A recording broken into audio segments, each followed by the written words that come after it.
Welcome student. स्वागत है आप सभी का। आज से मैं अपने ज्ञान सागर केंद्र यूट्यूब चैनल की शुरुआत कर रहा हूँ। मैं काफ़ी टाइम पहले से शुरुआत करना चाहता था, लेकिन एक सही समय नहीं मिल पा रहा था। लेकिन आज से जो है मैं अपने इस चैनल की शुरुआत कर रहा हूँ, और ये चैनल जो है बहुत इम्पोर्टेंट है सभी के पर्पस के लिए।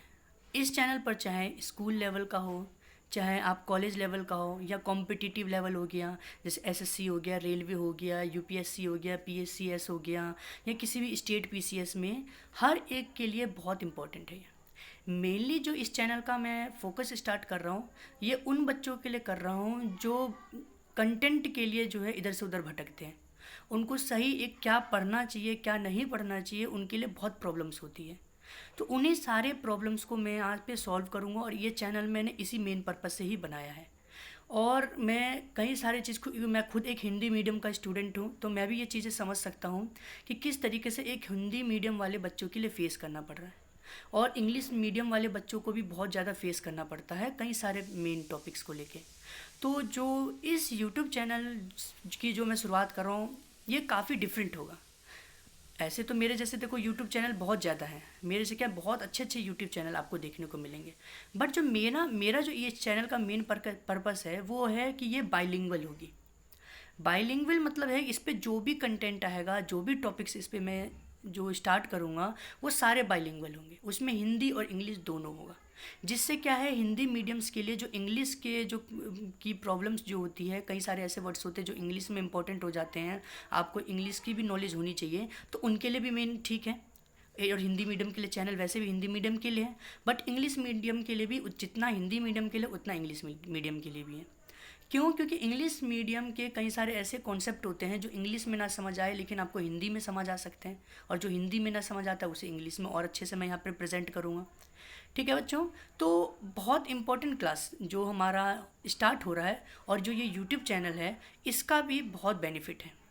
ठीक है, आप मेरी अभी एक पहली वीडियो आ रही है, इसके बाद आप मेरे 5-6 वीडियोस देखिए, आपको अपने आप ऑटोमेटिकली समझ आ जाएगा कि किस तरीके से ये जो चैनल है, मैं कितना हेल्पफुल होगा आपके लिए। मेरा मेन पर्पस है कि आपको बहुत ज़्यादा हेल्पफुल हो, और इस चैनल के माध्यम से अगर आप थोड़ा बहुत भी सीखते हैं और आपको लगता है ये काफ़ी इम्पोर्टेंट साबित हो सकता है, और मैं ऐसे ही कंटेंट अगर लगातार बनाता रहूँ, तो उसके लिए आपको जो है मेरा सहयोग करना होगा, मेरी मदद करनी होगी आपको, कि इस चैनल को जितना ज़्यादा आप शेयर करो या सब्सक्राइब करो। ठीक है, और इसको शेयर जितना करोगे तो मेरा चैनल ग्रोथ करेगा, तो मैं आगे जो है बहुत ज़्यादा प्रेरणा से भरूँगा, और मैं आपके इस कंटेंट को जो है कंटिन्यू रखूँ।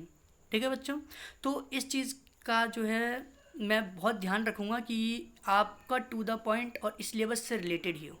मेनली ये चैनल जो है कॉम्पिटिटिव के लिए है। ठीक है, चाहे रेलवे जो 12th से लेके रेलवे हो, चाहे बी ग्रेजुएशन के बाद के जो कॉम्पिटिटिव लेवल है, सब के लिए बहुत इंपॉर्टेंट है ये।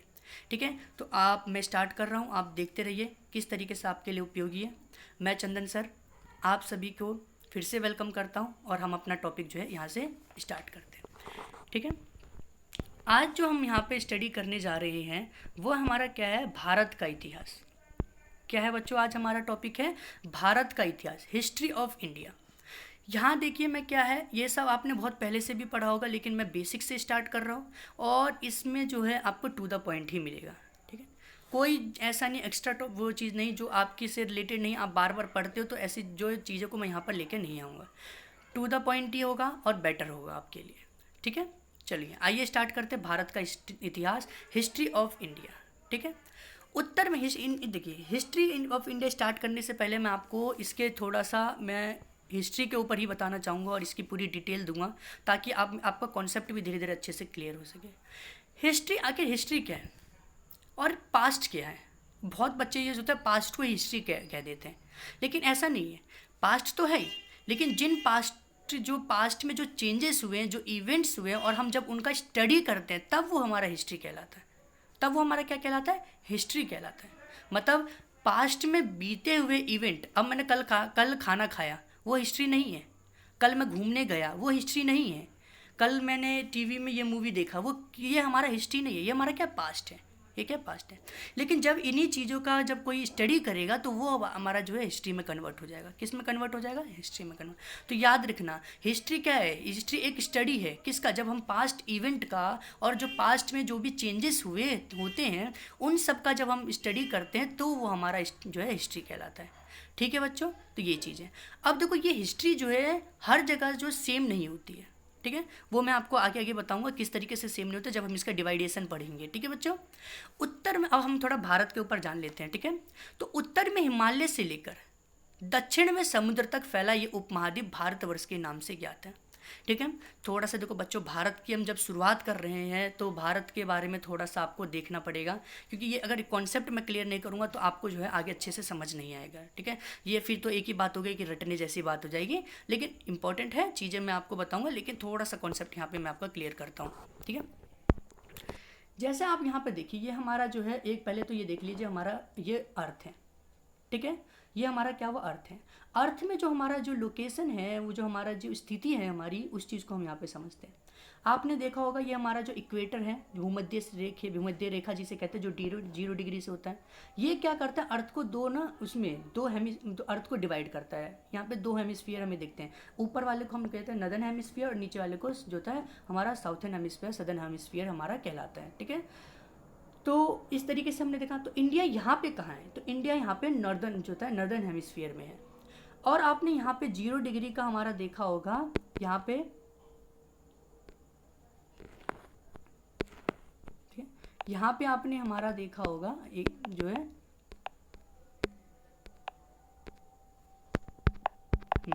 आपने यहाँ पे हमारा देखा होगा ये जो लाइन आती है प्राइम मेरिडियन है। ठीक है, यमोत्तर है, प्रमुख यमोत्तर हमारी ये रेखा जो है देखने को मिलती है। अब ये भी अर्थ को डिवाइड करता है, एक हमारा वेस्टर्न पार्ट है, मतलब पश्चिम भाग में बांटता है, एक पूर्वी हमारा ईस्टर्न पे पार्ट्स में डिवाइड करता है। तो यहाँ हमारा इंडिया कहाँ है लोकेट करता है? तो यहाँ हमारा ईस्टर्न पार्ट में लोकेट करता है। कहाँ लोकेट करता है? हमारा ईस्टर्न पार्ट में लोकेट करता है। अगर हम इसको कंबाइंड अगर कहा जाए तो भारत जो है कहाँ है?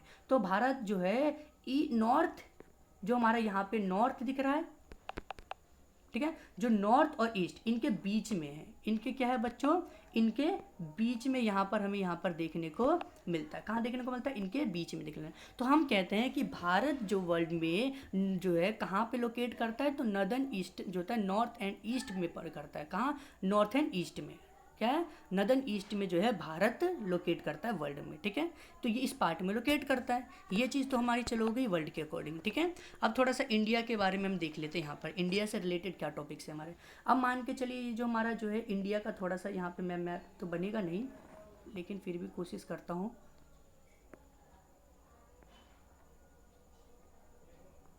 चलो अच्छा से तो नहीं बना, लेकिन फिर भी ट्राई किया मैंने। ठीक है, इसमें ये हमारा क्या है? भारत का मैप मान के चलते हैं।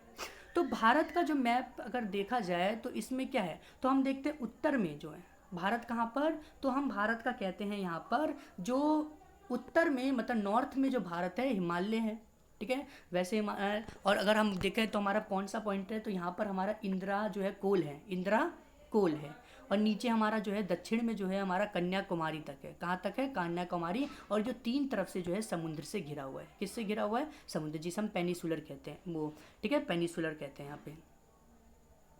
ठीक है, तो आपने यहाँ पर देख लिया। फिर उसके बाद हमारा यहाँ पर जो है फिर हम देखते हैं यहाँ पर क्या देखते हैं। तो फिर हमारा जो ये जो आप देखोगे यहाँ पर जो देखोगे तो यहाँ पर आपका यहाँ पाकिस्तान आपको देखने को मिलेगा। और अगर देखा जाए तो और यहाँ पर हमारा जो है म्यांमार कंट्रीज़ आपको यहाँ पर देखने को मिलेगा। तो इस तरीके से होता है। मैं इसका एक इंडिया का मैप का जो सेपरेट वीडियो लेके आऊँगा जिसमें मैं आपको ये पूरा बताऊँगा कैसे इंदिरा कोल क्या है, कन्याकुमारी कौन सा है, जो कन्याकुमारी 8.4 डिग्री जो हमारा जो लैटीट्यूड्स है वो क्या है, ऊपर 37.6 लैटीट्यूड्स का है, इधर 97 पॉइंट जो होता है 25 डिग्री जो मिनट का जो लैटीट्यूड्स क्या है, उस सब की मैं वीडियो लेके आऊँगा जब हमारा उस टॉपिक पे बात आएगी, जब जियोग्राफी में लेके आऊँगा। ठीक है, अभी उतना नहीं मैं आपको यहाँ पर वो कर रहा कन्फ्यूज़ करूँगा। ठीक है बच्चों, तो वो तो हमारा एक बेसिक टॉपिक हमारा हो गया। अब देखो हिस्ट्री। उत्तर में हिमालय से लेकर दक्षिण में समुद्र तक फैला ये उपमहाद्वीप भारतवर्ष के नाम से ज्ञात है। देखो उत्तर में हिमालय तक है और दक्षिण में समुद्र है, उत्तर में क्या है, हिमालय पर्वत हमें देखने को मिलता है। दक्षिण में तीनों तरफ से जो पानी से हमारा समुद्र से घिरा देखने को मिलता है, ठीक है, जिसे हम इंडियन ओशन हम कहते हैं, ठीक है। तो यहाँ से देखने को मिलता है और इसका प्राचीन समय से ही जो है भारतवर्ष के नाम से हमें जाना जाता है, ठीक है। तो भारतवर्ष के नाम से जाना जाता है। इसके पीछे भी बहुत सारी कहानी आपने देखी होगी, बहुत कहानियाँ इसके ऊपर भी है, ठीक है। जैसे महाभारत, इसकी कहानी, इसके देखो, इसके प्रति ना मैं ज़्यादा वो नहीं करूँगा क्योंकि इसका ना बहुत ज़्यादा इसके एक प्रमाण नहीं है। कुछ लोग कहते हैं कि महाभारत में जो है, महाभारत जैसे देखो, महाभारत का भी नाम भारत लास्ट में आता है और महाभारत में जो एक टॉपिक है आदि पर्व, ठीक है, उसमें भी जो है भारतवर्ष का नाम जो है लिया गया है। उसमें कहा गया जब ऋषि मारीच जो थे, ठीक है, ऋषि मारीच जो थे और जो थे उनके आश्रम में जो शकुंतला, उनके आश्रम में जो शकुंतला जो ने जब पनाह ली थी तब उनका एक पुत्र हुआ था सर्वदमन, ठीक है, जिनको जो उनकी जो ये कहते हैं उनकी वीरता के कारण से उन्हें भारत भी कहा जाता था उनको, ठीक है। वह दुष्यंत के पुत्र थे, ठीक है। तो उनके उनके नाम पर ही जो है आगे चलकर उनके महान कार्यों के नाम पर ही वो क्या बने थे, उनके नाम से कहा गया था। ऋषि मुनि जब ऋषि मारीच ने कहा था कि आगे चलकर जो है इनका नाम भारत, इन्हीं के नाम पर जो है इस भूमि का नाम पड़ेगा, तो भारतवर्ष पड़ा कुछ। और वही जो है राम के पूर्वज भी माने जाते हैं, राम के पूर्वज के आधार पर भी कहा जाता है यहीं पे, ठीक है। और कुछ लोग कहते हैं आर्यों के द्वारा इस नाम को दिया गया था, ठीक है। तो उतना जो मैंने आपको तीनों तथ्य तो बता दिए, तो इसमें हम यहाँ पर देखने को मिला, ठीक है। तो भारतवर्ष के नाम से ज्ञात जाना जाता था, जिसे महाकाव्य हो गया, जैसे महाभारत हो गया, पुराणों में हो गया, ऋग्वेद में भी इसका आपको नाम मिलता है, ठीक है, महाभारत का ही नाम भारत का नाम मिलता है, ठीक है। पुराणों में भारतवर्ष अर्थात भारत का देश कहा जाता था, यहाँ के निवासियों को भारतीय अर्थात भारत के संतान कहा जाता था, ठीक है। तो इस तरीके से है और एग्जैक्ट अब से पूछा जाएगा जो मैंने आपके यहाँ पर लिख दिया है, ठीक है। तो क्या है, भारतवर्ष कहा जाता था और यहाँ पे महाकाव्य और पुराणों में भारतवर्ष अर्थात भारत का देश और यहाँ के निवासियों को भारतीय अर्थात भारत की संतान कहा जाता था, ठीक है बच्चों। तो यहाँ से हमें ये चीज़ें यहाँ पर पता चली। यही देखो मैंने आपको क्या बताया, यहाँ पे थोड़ा सा ये चीज़ का एक बेनिफिट्स है कि मैं यहाँ बाइलिंगुअल में लेके आ रहा हूँ। तो यहाँ पे इसका इंग्लिश में भी हम बात करेंगे। स्प्रेडिंग फ्रॉम द हिमालयस, क्या हिमालय तक फैला हुआ है नॉर्थ में, और साउथ में जो है सी, ठीक है, जो सी या ओशन जो है हमें देखने को मिलता है, ठीक है। दिस सब कॉन्टिनेंट, जो हमारी कॉन्टिनेंट था वो पूरा प्राचीन समय से ही भारतवर्ष के नाम से जाना जाता था, विच इन द एपिक्स, ठीक है, महाकाव्यों में पुराण्स में जो है कॉल्ड द भारतवर्ष कहा जाता था। और जो था और किसको, इस भारत के भारत को, इंडिया को, ठीक है, और द कंट्री ऑफ इंडिया को। एंड द इनहेबिटेंट्स, यहाँ के जो निवासी होते थे उनको क्या बोला जाता था, चिल्ड्रंस ऑफ इंडिया और इंडियंस कहा जाता था। चिल्ड्रन ऑफ इंडिया या इंडियंस कहा जाता था, ठीक है। भारत और भारत के संतान, ठीक है, चिल्ड्रंस ऑफ भारत, ठीक है, और या फिर भारत जो होता था, इस तरीके से इनका नाम लिया जाता था, ठीक है बच्चों। उसके बाद में देखो, यूनानियों ने भारत को इंडिया, ये याद रखना कि यूनानियों ने क्या किया था, भारत को इंडिया का नाम दिया था। किस नाम से संबोधित करते थे वो, यूनानी भारत को इंडिया। इंडिया का नाम भी ऐसा था कि जो हमारा सिंधु नदी है उसको इंग्लिश में इंडस वैली बोलते थे। तो क्या हुआ था, जो अंग्रेज आए थे ना, जो अंग्रेज, उनको ना हिंदुस्तान और ना भारत बोलने में कठिनाइयाँ होती थी, जिस कारण से वो इंडियंस का भी जो वर्ड का, इंडस नदी के कारण से इंडियंस का जो उन्होंने जो है नाम लिया, सहारा लिया था, ठीक है। और जो मध्यकालीन जो मुसलमान थे, मिडिवल ईस्ट के जो यहाँ पर इतिहासकार थे, हिस्टोरियंस थे, मतलब जो मुस्लिम हिस्टोरियंस जो थे, उन्होंने क्या किया था, यहाँ पे इसको हिंद नाम दिया था। हिंद मतलब हिंदुस्तान, ठीक है। और वो किस आधार पर दिया था, तो तुर्की वहाँ के लोग जो है सिंधु नदी के आधार पर देते थे कि सिंधु नदी के आसपास लेते, और उनको फारसी में जो सा को जो है हा बोला जाता था, तो वो सिंधु को हिंदू भी कहते थे। और जिस कारण से वो सिंधु नदी को जो थे हिंदू बोलते थे, और वहाँ के वासियों को जो था हिंदूवासी कहते थे, हिंदुस्तान वहाँ से नाम पड़ा, ठीक है। और आगे तो हमने यही देखा कि the Greek have addressed Bharat as India and the medieval Muslim historians जो थे एज जो था, उन्होंने क्या था, हिंद और हिंदुस्तान के नाम से संबोधित किया। तो यहाँ बस आपको ये पॉइंट याद रखना है, कॉम्पिटिटिव लेवल के बेस पे क्या होता है, क्या यहाँ पर देखा रहे कि महाकाव्य पुराणों में भारतवर्ष कहा जाता था, यहाँ के निवासियों को क्या कहा जाता था, तो भारत के संतान जो है भारत के संतान कहा जाता था। ये इंपॉर्टेंट है यहाँ पे। और जैसे इंडिया को किसने, भारत को इंडिया किसने संबोधित किया था, तो यूनानियों ने किया था, ये यहाँ इंपॉर्टेंट है। मध्यकालीन मुस्लिम जो इतिहासकारों ने जो क्या नाम दिया था, हिंदुस्तान, हिंदू कैसे पढ़ा था, हिंदू दिया था मध्यकालीन मुसलमानों ने, जो मिडिवल पीरियड्स के थे मुस्लिम जो आए थे, ठीक है, उन्होंने जो है इसको हिंद या हिंदुस्तान के नाम से संबोधित किया। तो ये कुछ कीवर्ड्स है जो आपको याद रखना है। The Greek have address Bharat as India and the Muslim जो था, मिडिवल मुस्लिम्स हिस्टोरियंस जो था एज हिंद या और हिंदुस्तान से संबोधित करते थे। उसी के बाद देखो यहाँ पे क्या है, भारतीय इतिहास के अध्ययन की सुविधा के लिए भारतीय तथा विश्व इतिहास को 3 भागों में बांटा गया। देखो यहाँ थोड़ा सा समझाने वाला टॉपिक्स है कि भारतीय इतिहास के अध्ययन की सुविधा के लिए ही क्या किया गया था, भारतीय जो थे और जो चाहे विश्व इतिहास, भारतीय छोड़ो विश्व इतिहास को भी जो है 3 भागों में बांटा गया था। ठीक है, उन 3 बात क्या था, जो था facilitated study of Indian history, India and world history are divided into 3 parts. ठीक है, 3 पार्ट में डिवाइड किया था। वो कौन कौन से थे, ancient India, medieval India and modern India. क्या था, एंशिएंट इंडिया, जो है medieval India and modern India, 3 पार्टों में डिवाइड किया गया था। ठीक है, चौथा जो नीचे लिखा है वो जो यहाँ वाला जो ये है, इसको हम अभी स्टडी करेंगे नीचे। ठीक है, इसलिए मैंने वहाँ पे जो है उसका थोड़ा सा अलग करने में वो हो गया।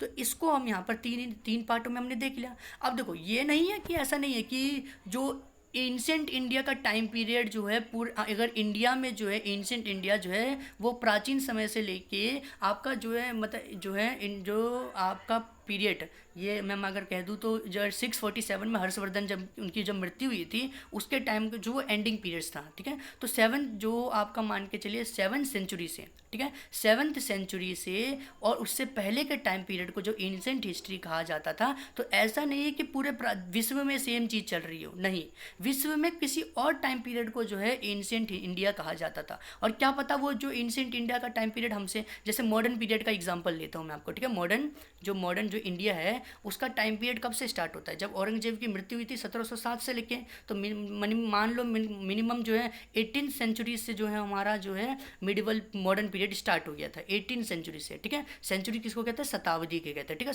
प्रत्येक 100 साल के वर्ड को सेंचुरीज कहते हैं। ठीक है, तो ये चीज़ हो गया। ठीक है, इसका कॉन्सेप्ट भी मैं आपको बताऊंगा कि 1707 में 18th सेंचुरी, ये तो 17 हो गया ना, लेकिन 18th सेंचुरी क्यों बोल रहे हैं इसका, क्योंकि देखो 1707, ठीक है, तो 1700 से ये जो है ये 17 खत्म हो गया है।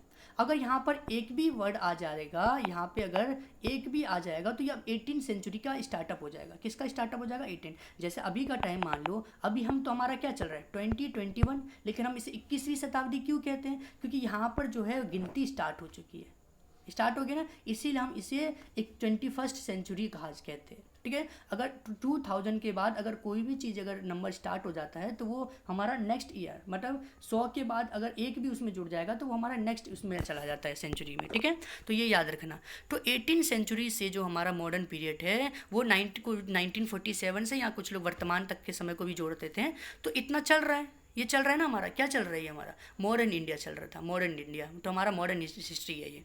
लेकिन अगर यही चीज़ फ्रांस में ले जाओगे, तो वहाँ पे 15th सेंचुरी से लेके जो मॉडर्न हिस्ट्री स्टार्ट हो गया था, लेकिन जब कुछ सोचो हमारा 18th सेंचुरी पे स्टार्ट हो गया। तो जो ये modern history, medieval history, ancient history, हर एक कंट्री का अपना डिफरेंट टाइमलाइन होता है। उसके जैसे मान के चलो आज 2021 में हम है, तो 2021 को मैं मान के चलो मॉडर्न पीरियड कह रहा हूँ, वो अभी 1900 को जो है मॉडर्न हिस्ट्री कह रहा होगा।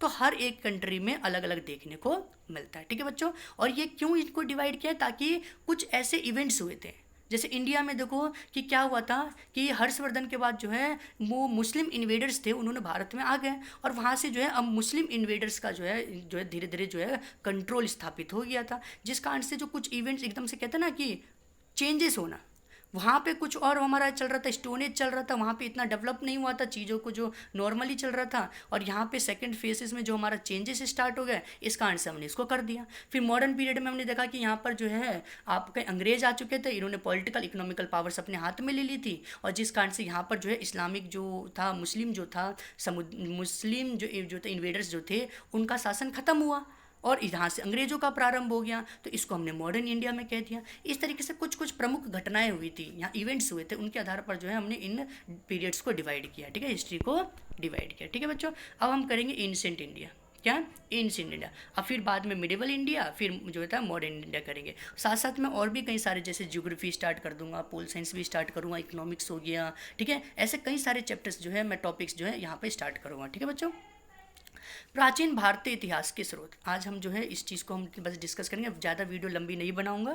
ठीक है, छोटी छोटी वीडियो से आपको अच्छे नॉलेज में यहाँ पे प्रोवाइड करूँगा। ठीक है, तो प्राचीन भारतीय इतिहास के स्रोत, ठीक है, source of ancient Indian history. Source क्या है, एंशिएंट हिस्ट्री के बारे में हमें पता कैसे चलता है, ठीक है। कैसे हमें इनके बारे में पता चलता है, कहाँ कहाँ से हमें इनके बारे में जानकारी। पहले तो देख लो बच्चों कि प्राचीन हमारा जो भारतीय इतिहास है, जो एंशिएंट इंडियन हिस्ट्री है, वो ना हमारा सिर्फ जो है थिंकिंग पे, अब इन डायरेक्ट सोर्स नहीं है, डायरेक्ट सोर्स ऑफ इंफॉर्मेशन पे आधारित नहीं है। ये मेनली मान के चलो आप 80% इनडायरेक्ट सोर्स ऑफ जो था इन्फॉर्मेशन पे आधारित है, और 20% जो है जो था डायरेक्ट सोर्स ऑफ जो था इन्फॉर्मेशन पे आधारित है। जैसे हमें कई सारे पुरातात्विक जो है साक्ष्य मिले थे, कॉइन्स मिले थे, फिर कोई सारे हमें जो वहाँ पे जो फॉजल्स मिले थे, अवशेष मिले थे, कई ऐसे मोन्यूमेंट्स हो गए थे, जैसे बनावटें हो गई, मंदिरें हो गई, इनसे जो है हम चीज़ों के बारे में जानकारी प्राप्त कर पाते हैं, लेकिन अदरवाइज़ हम इसमें प्राप्त ज़्यादा अच्छे से नहीं कर पाते। ठीक है, तो ये याद रखना कि प्राचीन भारतीय इतिहास के स्रोत हमें किन से जानकारी मिलती है। तो प्राचीन भारतीय इतिहास के विषय में जानकारी मुख्यतः 4 स्रोतों से प्राप्त होती है। मुख्यतः 4 तरीकों से हम जो है प्राचीन भारत के बारे में जान पाते हैं। प्रथम धर्म ग्रंथ हो गए, जितने भी धर्म ग्रंथ लिखे गए थे, ऋग्वेद हो गया, यजुर्वेद हो गया, सामवेद हो गया, अथर्ववेद हो गया, ये वेद हो गए, इनके द्वारा मिलता है। ऐतिहासिक ग्रंथ हो गए, इनके बारे में, इनसे जानकारी हमें प्राप्त होती है। और फिर तृतीय हो गया विदेशियों के द्वारा विवरण, जैसे चीनी यात्री आए थे, आपके कनिंघम जो थे उन्होंने भी कई सारे एविडेंस निकाले थे। तो ऐसे कई सारे विदेशी यात्रियों के द्वारा विवरण जो मिले थे, जैसे मेगास्थनीज की इंडिका हो गई, इससे भी तो एंशिएंट हिस्ट्री में हमें जानकारी प्राप्त होती है। और चतुर्थ हो गया हमारा पुरातात्विक संबंधी साक्ष्य। पुरातात्विक जो जिन्होंने जो खनन किया, उन्होंने जो यहाँ पर जो उनसे साक्ष्य प्राप्त हुए, तो उनसे भी हम इनके बारे में जानकारी प्राप्त कर पाते हैं। तो इन्फॉर्मेशन अबाउट एंशिएंट इंडिया जो था history is mainly drive from 4 sources, 4 sources के आधार पर। फर्स्ट हो गया रिलीजियंस बुक, जितने भी है ग्रंथ हो गए, रिलीजियन बुक्स हो गए, उन पे बेसिस था। दूसरा सेकंड हो गया हिस्टोरिकल बुक्स हो गई जितनी, उनसे हमें पता चलता है। तीसरा फॉरेनर जो थे, ठीक है, फॉरेनर जो था डिस्क्रिप्शंस जो होते हैं, उनके जो ग्रंथ यात्रा वृतांत होते हैं, उनसे हमें प्राप्त होता है। चौथा क्या हो गया, जो आर्कियोलॉजिकल एविडेंस हमें मिले हैं, उनके माध्यम से जो है हम जो है हिस्ट्री के बारे में पता लगते हैं। तो देखो ये वन वर्ड से डायरेक्ट कि प्राचीन भारत के बारे में हमें स्रोत कहाँ से मिलता है, तो only for religions books, historical books, foreigner descriptions and archaeological evidence. तो 4 हमारे पास पॉइंट हो गए, आपको याद रखना है। कोई भी पॉइंट्स आ गया तो उसमें टिक आपको करना बहुत ईजिली हो जाएगा। ठीक है, तो इसी तरीके से सिर्फ टू द पॉइंट, क्या है टॉपिक हमारा, सिर्फ टू पॉइंट मैं आपके लिए लेकर आऊँगा। आज की क्लासेस तो बहुत इजी थी, क्योंकि फर्स्ट मैं इंट्रोडक्शन के लिए मैंने आपके लिए ये वीडियो बनाया।